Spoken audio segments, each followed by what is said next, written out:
শুভ সকাল আমার প্রিয় বন্ধুরা, আশা করছি তোমরা যে যেখানে আছো সকলে ভালো আছো, সুস্থ আছো। বীরভূম জেলার ছোট্ট একটি গ্রাম থেকে আমি দৈবকী তোমাদের সকলকে জানাই আমার ব্লগ চ্যানেলে অনেক অনেক স্বাগত, অনেক অনেক ভালোবাসা। তো দেখো এখানে তো সকালে উঠতে একটু দেরি হলো, কারণ আমরা তো গ্রামের মানুষ, খুব সকালে উঠি। আর এখানে দিদি একটু দেরিতে ওঠে, ওই 7:30টার সময় উঠেছি। আর দেখো দিদি ওঠার পরে নিয়ে চলে এলো গরম গরম চা আর গরম গরম রুটি। আর আমরা তো গ্রামের মানুষ, সকালবেলায় চা মুড়ি খাই, আর শহরের মানুষে কিন্তু মুড়িটা একটু কমই খায়। তো সেই জন্য রুটি করে চা রুটি আর কি দিব। তো চলো এখন চা রুটিটা খাই। দিদি এদিকে দেখো খাচ্ছে, আর একটু রুদ্র লাগা। আর রুদ্র এখনো ওঠেনি, আর ভাগ্নিরা এখনো ওঠেনি।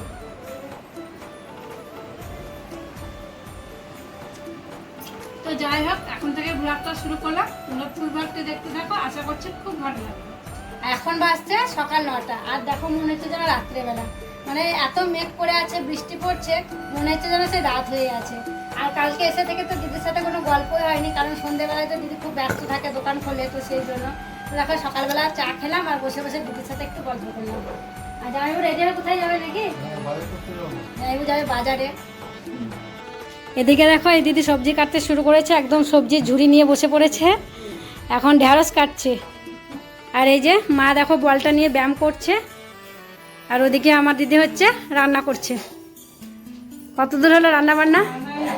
এই যে রান্না বসানো হলো, কারণ এখন খুব একটা বেলা হয়নি, সবে 10টা বাজলো।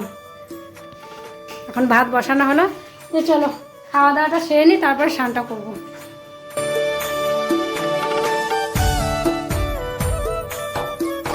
দিদিরা সবাই জলখাবারে খেয়েছে রুটি তরকারি, আর আমরা দেখো খাচ্ছি গ্রামের মানুষ মুড়ি। আর দিদিদের মুড়ির ড্রাম দেখো, আর আমাদের মুড়ির জায়গা হচ্ছে ড্রাম, একদম বড় লম্বা। দেখো আম কেটে নিয়ে এলো। চলো এখন মুড়িটা খেয়ে নিই। আলু ভাজা, মিষ্টি, পেঁয়াজ, সরষের তেল দেওয়া আছে, আর পাকা আম।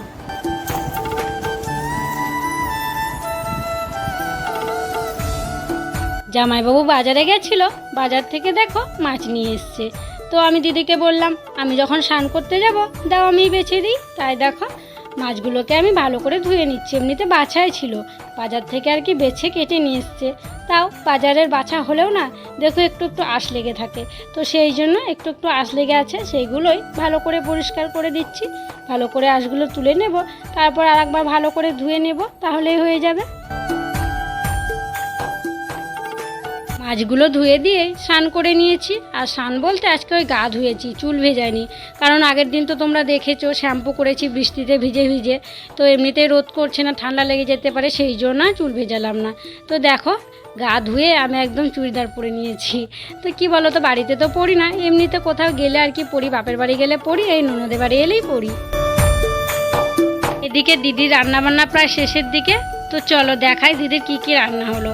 এদিকে নিরামিষগুলো আগে করে নিয়েছে, দেখতে পাচ্ছ পটল ভাজা আছে, আর ওদিকে হচ্ছে এটা হচ্ছে লাউয়ের তরকারি, আর হচ্ছে এখানে আছে ঢেঁড়স আলু দিয়ে তরকারি। কি জানো তো, দুজন আছে, মানে রোজ দিন দুপুরে খাবার নেয় দিদিদের বাড়িতে আর কি, অর্ডার দেওয়া থাকে রোজ খাবার নেওয়ার জন্য। তো আজকে শনিবার, তো সেই জন্য তারা নিরামিষ খাবে, তার জন্য আগে নিরামিষগুলো করে নিয়েছে। আর এখন দেখো আমি যে মাছগুলো ধুলাম সেই মাছগুলো ভেজে নিচ্ছে। এবার মাছের তরকারিটা হয়ে গেলে দিদির একদম রান্না বান্না আর কি সব কমপ্লিট হয়ে যাবে। আর এদিকে দেখো মাকে খাওয়ানো হচ্ছে, আর আমি ধরে আছি, কারণ মা তো অসুস্থ, বসে থাকতে পারে না, তো সেই জন্য ধরে থাকতে হয়েছে। মানে কয়েকদিন আগে স্ট্রোক হয়েছিল, হাসপাতালে ছিল, তো হাসপাতাল থেকে বাড়ি নিয়ে আসা হয়েছে। আর এখন ডাক্তারে লিকুইড খাবার খেতে বলেছে, তো সেই জন্য চালে ডালে অনেক রকম সবজি দিয়ে একটা স্যুপ বানিয়ে দেওয়া হয়েছে, সেটাই এখন খাওয়ানো হচ্ছে। তো দেখো দিদির ছোটো যা খাইয়ে দিচ্ছে, আর আমি ধরে আছি। ঘড়ির কাটায় এখন দুপুর 2টো, আর দেখো আমাদেরকেও খেতে দিয়ে দিয়েছে। আর কি কি আছে দেখে নাও, ভাত, আলু সিদ্ধ, পটল ভাজা, লাউয়ের তরকারি, আর মাছের ঝাল, আর ঢেঁড়স আলুর তরকারি, আর হচ্ছে ওদিকে হচ্ছে ডাল। তারপরে দেখো সবাই একসাথে খেতে বসে পড়েছি। আমাদের দুজনকে তো আগেই দিয়েছিল, আমি বললাম আমরা দুজনে একা খাবো না, সববার বেড়ে নিয়ে এসো, সবাই মিলে একসাথে খাবো। তো দেখো আমি, তারপরে রুদ্রর বাবা, জামাইবাবু, দিদি, দিদির যা একসাথে বসেছি, আর অনেক গল্প করছি, অনেক মজা হচ্ছে। সত্যি অনেক দিন পর দিদিদের সাথে একসাথে বসে খাচ্ছি, খুবই ভালো লাগছে। খাওয়া দাওয়া হয়ে গেল, তারপরে দেখো আমি বাসনগুলো ধুয়ে নিচ্ছি। দিদি তো বারণ করছিল, বলছে তোকে ধুতে হবে না, দুদিন বেড়াতে এসেছিস আবার কাজ করছিস। আমি বলছি না, আমার ভালো লাগছে না, আমাকে দাও, আমি ধোবো। তো দেখো, আর এমনিতে বেশি বাসন ছিল না, কারণ পাতাতেই খেলাম, তোমরা তো দেখলে। কারণ বাড়িতে অনেক মানুষ তো, তাই আমরাই বললাম যে আর থালা লাগাতে হবে না, পাতাতে দিয়ে দাও। তাই পাতাতেই খেয়ে নিয়েছি। যে বাটি টাটিগুলো ছিল সেগুলোই আর কি ধুয়ে নিচ্ছি। আর তিনজনে তিন রকম কাজ করে নিলাম। আমি বাসনগুলো ধুয়ে নিলাম, আর দিদি যা হচ্ছে গ্যাস মুছে নিল, আর দিদি হচ্ছে যে জায়গাটায় খাওয়া দাওয়া করলাম সেই জায়গাটায় মানে মুছে দিল। তো যাই হোক, দেখো বাসনগুলো মেজে নিয়েছি আর এখন ধুয়ে নিচ্ছি। তো চলো, এখন তো আর কোনো কাজই নেই, এখন একটু রেস্ট নেব, একটু ঘুমাবো। দুপুরে খাওয়া দাওয়া করে তো একটু শুয়েছিলাম, আর এখন বাজে হচ্ছে 6টা। তো এইমাত্র উঠলাম, উঠে চোখে মুখে জল নিলাম, দিয়ে বসেছিলাম। তো দেখো দিদি এইমাত্র চা করে নিয়ে দিল, চা আর বিস্কুট। এখন চা বিস্কুটটাই খাই। আর রুদ্র ঘুমাচ্ছে, ও এখনও ওঠেনি। কারণ জানো, ও অনেকটা দেরিতেই ঘুমিয়েছে, মানে ঘুমাবো না করছিল, ভাগ্নিদের সাথে খেলা করছিল। তো অনেক বকলাম আর কি, যে ঘুমাও রাত্রে তখন ঘুম আসবে। আর এখানে তো অনেক দেরি করে আর কি ঘুমানো হচ্ছে, তো অনেকটাই পরে শুয়েছে ও, সেই জন্য এখনও ওঠেনি। তো যাই হোক, চাটা খাই, তারপরে ওকে উঠিয়ে দেবো, নইলে আবার আরও দেরি করে উঠলে রাত্রে আবার ঘুমাতে চাইবে না, তাই না? রুদ্র সোনা, ওঠো বাবু, কখন উঠবে তুমি? সন্ধে লেগে গেল। হ্যাঁ, পিপি বাড়ি এসে উঠতে মনে হয় না? হ্যাঁ ও বাবা, ওঠো। হ্যাঁ, উঠতে ভালো লাগে না? হ্যাঁ, এসো এসো, কলে এসো, চলো চোখে মুখে জল দিয়ে দেবো, এসো এসো বাবা, এসো রুদ্র, এসো। ওকে বলছিলাম যে বিকেলবেলা চলে যাব, আর যেন আমি চুড়িদারটা পরেছি, চুড়িদার পরা দেখে বলছি মা আজকে বাড়ি যাবো, আজকে যাবো না, থাকো, তাই বলছি। দিয়ে আমি ওকে বলছিলাম হ্যাঁ বিকেলবেলায় বাড়ি চলে যাবো, তাই ছেলেটা মন খারাপ করছিল জানো, বলছে আজকে যাবো না, আজকে থাকবো। এই তো যাইনি, দেখো সন্ধে হয়ে গেল, এখনও কিন্তু পিপির বাড়িতেই আছি, যাইনি। চলে এসো, এসো এসো এসো, যাবো না? আর একটু ঘুমাতে দেবো? ওই দেখো বলছে যাবো না, আর একটু ঘুমাতে দাও, তাহলে রাত্রে ঘুম আসবে না কিন্তু। রুদ্র তো উঠতেই চাইছিল না, ওকে জোর করে ওঠালাম বলতে পারো। তারপরে চোখে মুখে জল দিয়ে দিলাম, আর দেখো বসে বসে ও খাচ্ছে এখন বিস্কুট, আর আমি আটা মেখে নিচ্ছি।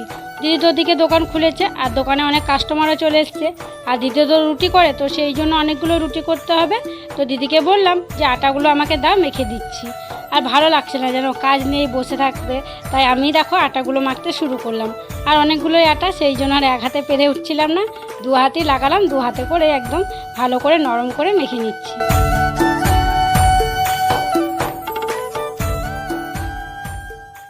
এদিকে দেখো দিদি মোগলাই বেলছে, মোগলাইয়ের অর্ডার এসছে, সন্ধ্যেবেলা দোকান খোলা মাত্র মোগলাইয়ের অর্ডার চলে এসছে। তো হ্যাঁ, আগে কয়েক প্লেট চাউমিন বিক্রি হয়েছে, এগরোলও হয়েছে কয়েকটা, তারপরে এখন মোগলাই করা হচ্ছে। দেখে নাও তোমরা কীভাবে আর কি বেলছে, কত বড় করে। দিদি ওদিকে মোগলাইগুলো বেলে দিচ্ছে, আর এদিকে দেখো জামাইবাবু ভাসছিল, একটু ওদিকে গেছিলো, তো জামাইবাবু বললো তুমি উল্টে দাও।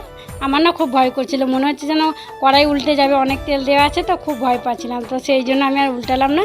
জামাইবাবু এলো, দিয়ে দেখো জামাইবাবু উল্টাচ্ছি, আর আমি দাঁড়িয়ে দাঁড়িয়ে দেখছি যে কিভাবে করছে না করছে, শিখে নিচ্ছে আর কি, আমিও তাহলে বানাতে পারবো। সব কিছুই শিখে নিচ্ছি, বাড়িতে গিয়ে একদিন করে সব কিছুই আর কি করে সবাইকে খাওয়াবো, সেই জন্য। পিসির বাড়ি আসা থেকে দেখো বাবুর মুখ চলতেই আছে, একবার এটা একবার সেটা। কেমন লাগছে বাবু? ভালো লাগছে? আর কি খাবা চাউমিন খাওয়ার পর? আর কিছু খাবা? আর কিচ্ছু খাবা না? একেবারে রাত্রে ভাত খাবা? ঠিক আছে, খেয়ে নাও।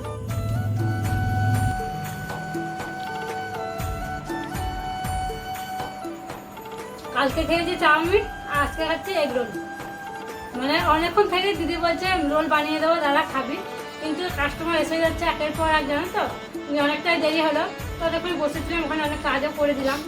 দেরি হলো মানে কি, এ রোল একাই খাওয়া মুশকিল আছে।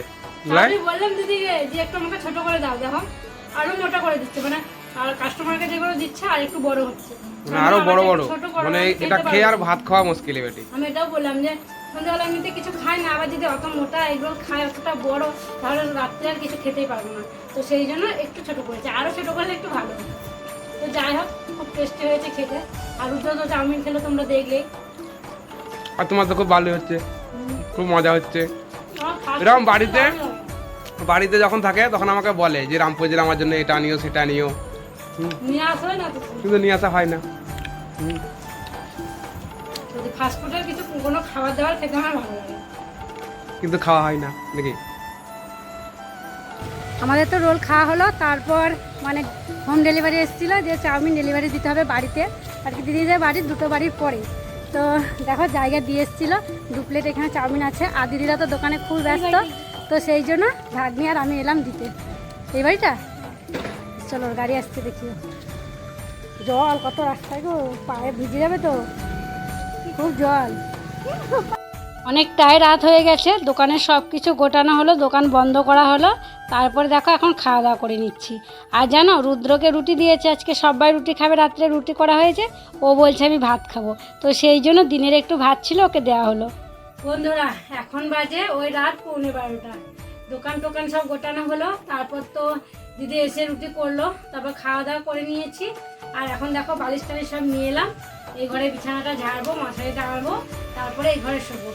আর অনেকটা রাত হয়ে গেছে, আর ঘুমও পাচ্ছি জানো তো। আর তোমরা তো দেখলেই যে সারাদিনটা বর্ণনাদের বাড়িতে কীভাবে কাটালাম আজকে। তো চলো আজকের ব্লগটা বড় করছি না, এখানে শেষ করছি।